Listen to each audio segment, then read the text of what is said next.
Hello and welcome back. We're going to now talk about the second house. The second house represents our wealth, self reliance, finances, possessions, our values, materially, physically. It's like our morals, our ethics, our sense of security through our physical and our material stability that we possess. It also represents shared resources within the family. So that's also going to represent the family dynamic, the family environment growing up. It represents our immediate family. So that's our parents, our siblings, the environment, cultural or religious conditioning that we have growing up.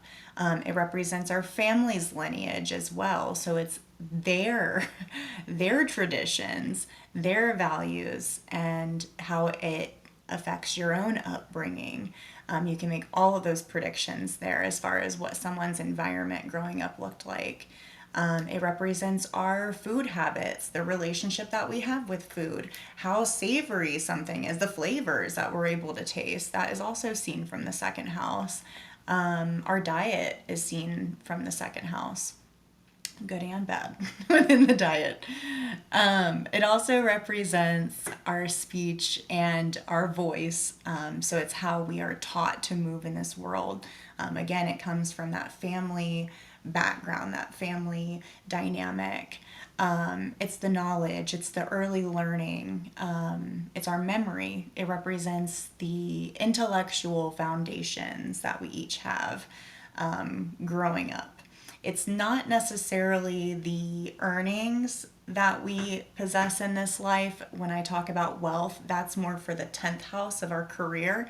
This one represents shared assets, stored assets, things that are saved and are kept for us.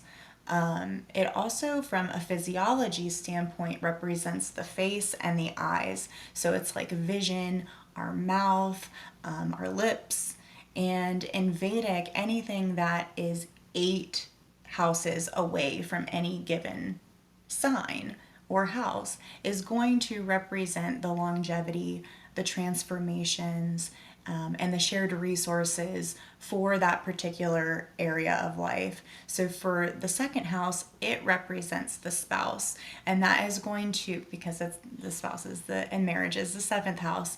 So if you work your way back, that's 8 spaces. And so that's going to really, the second house indicates what type of support the spouse will give. That's after marriage to the native, to the person whose chart we are looking at. And that can look, that will look like not just financial support and shared assets from a financial standpoint, but it's also going to be the emotional support that the partner gives. It's going to represent the longevity of the marriage and how strong the marriage is going to be. So that's where we look at those things as well, is through the second house. All right, now stay tuned for the third house.